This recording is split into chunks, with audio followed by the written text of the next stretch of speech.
The moment the CEO ordered the maintenance supervisor to open the single dad's locker, the entire warehouse seemed to stop breathing. Forklifts went quiet. Conversations disappeared. Even the clicking of keyboards from the glass-walled offices above seemed to fade into the background. Everyone knew that locker belonged to Cairo Bennett, the quiet father who arrived before sunrise every morning and left only after the last delivery truck had pulled away. For 3 years, Cairo had never caused trouble, never missed a shift, and never complained about the worn-out work boots he kept beneath his locker.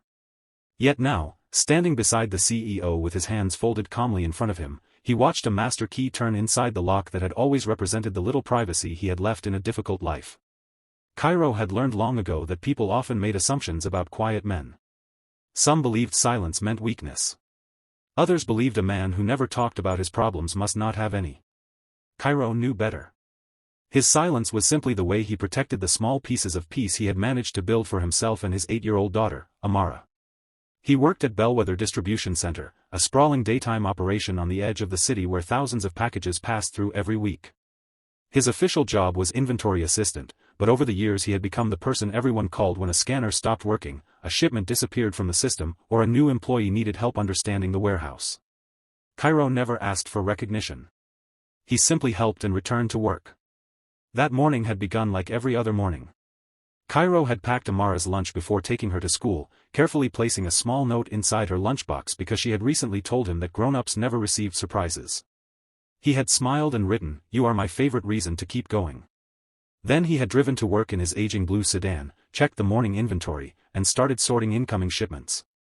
Nothing seemed unusual until shortly after 10 o'clock, when a message spread through the warehouse that Celestine Vale, the company's newly appointed CEO, was coming downstairs. Celestine was known for being intelligent, disciplined, and almost impossible to impress. She had taken over Bellwether after the previous leadership team had left the company struggling with missing inventory and declining trust among employees. Her arrival had brought changes, audits, and uncomfortable questions. When Celestine entered the warehouse, she did not walk like someone visiting a place beneath her. She walked slowly, studying everything. She noticed damaged shelving, outdated scanners, handwritten notes taped to equipment, and employees who looked nervous whenever managers passed by. Beside her was the company's operations director, Marlo Venn, who kept quietly pointing out areas where he believed mistakes were being made. Celestine listened, but her eyes remained observant. Eventually, they stopped near the employee lockers. Marlo told her that an internal audit had discovered that confidential inventory reports were somehow appearing outside the company. Someone had been photographing restricted documents, and the digital logs showed that access had occurred during daytime hours when only a small number of employees were present. The evidence did not identify a person, but an anonymous report had mentioned Cairo's name. Cairo was summoned from the inventory floor. He walked over with the same calm expression he wore every day, although his heart had begun beating faster. Celestine asked whether he had ever entered the administrative storage area without authorization. He said no. She asked whether he had ever handled confidential documents. He explained that he had occasionally delivered sealed paperwork between departments when supervisors requested it, but he had never opened anything. Then Marlo said that a missing document had been seen near Cairo's workstation 2 days earlier. Cairo looked genuinely confused. He explained that dozens of employees passed through that area every hour. Celestine studied his face for several seconds and then asked the maintenance supervisor to open his locker. The request caused a wave of whispers. Cairo looked toward his locker and then back at Celestine. He did not protest. He did not become angry. Instead, he quietly said that if she needed to see inside, she could. But before the supervisor turned the key, Cairo asked for one thing, that whatever was found be judged fairly. Celestine nodded. The lock clicked open.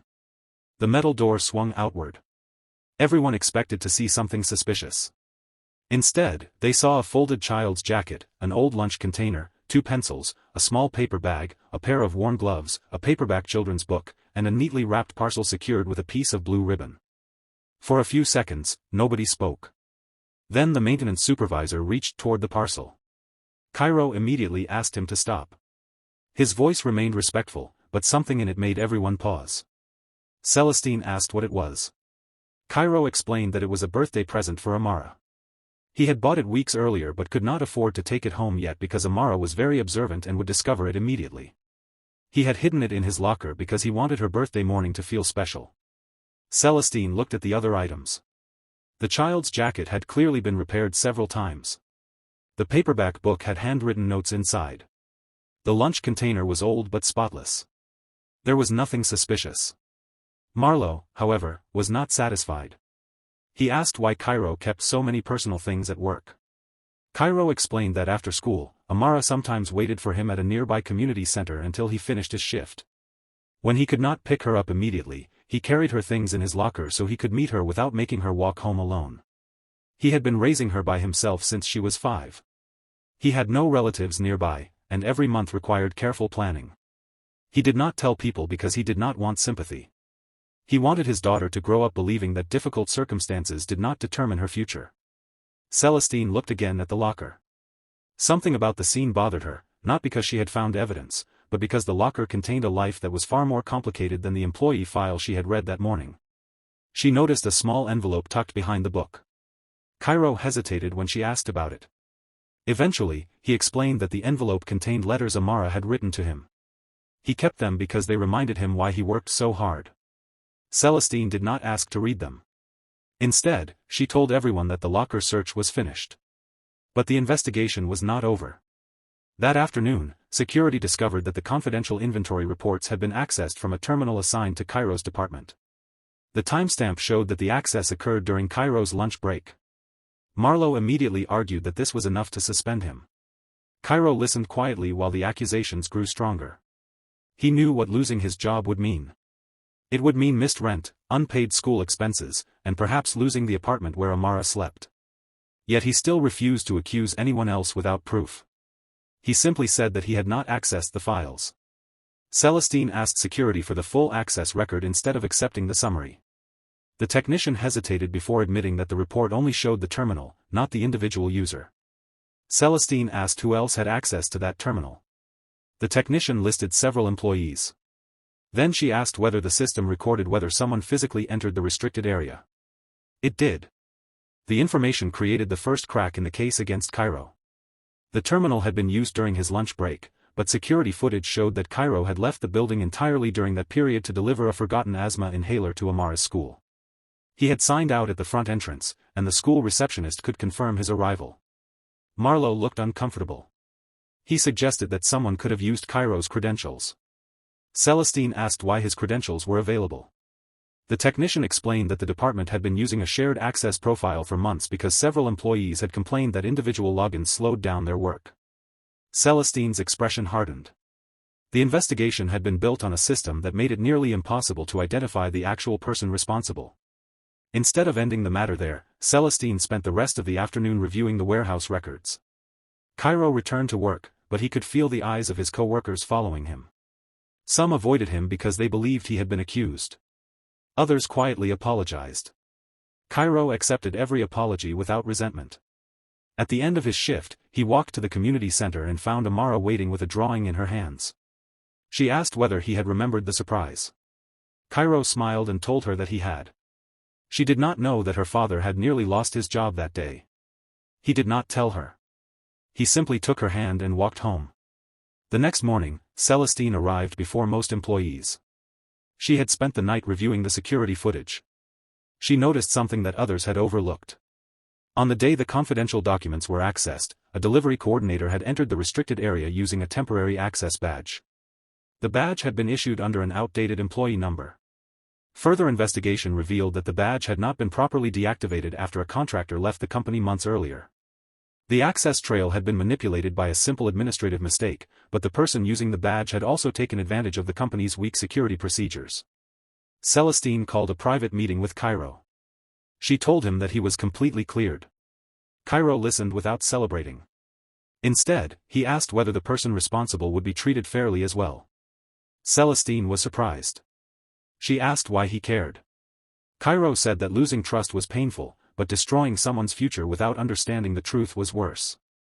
He explained that he had once made a serious mistake when he was younger, and someone had given him an opportunity to learn rather than labeling him forever by that mistake. That second chance had changed the direction of his life. Celestine finally understood why Cairo carried himself differently from everyone else. His kindness was not an act. It had been built through hardship. She asked about his earlier life, and Cairo reluctantly explained that before Amara was born, he had worked several jobs while caring for his mother. When she became ill, he had to leave one job unexpectedly to take care of her. His employer considered him unreliable and dismissed him. Years later, when Cairo became a father, he promised himself that he would never allow shame to make him hide from responsibility again. He would show up, even when showing up was difficult. Celestine then told him something he never expected. The reason she had ordered the locker opened was not because she had personally believed he was guilty. She had been testing how the company handled accusations. She had inherited a culture where managers assumed that lower-paid employees were responsible whenever something went wrong. She wanted to see whether the system would protect people or simply blame the easiest target. The locker search had revealed more than evidence. It had revealed how quickly everyone had been willing to judge a man they barely knew. That afternoon, Celestine called a meeting of the entire warehouse staff. She publicly cleared Cairo and apologized for the way the investigation had been handled. She also announced that Bellwether would replace shared login accounts, improve security procedures, and create a confidential process for employees to report concerns without being automatically treated as suspects.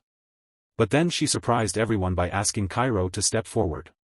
She explained that during the investigation, she had learned that Cairo had been helping new employees understand the warehouse system for years, even though it was not part of his job. She offered him a newly created position as employee training coordinator, with better hours and a salary that would allow him to spend more evenings with Amara. Cairo stood silently for several seconds. He wanted the opportunity, but he also wanted to know why she was offering it.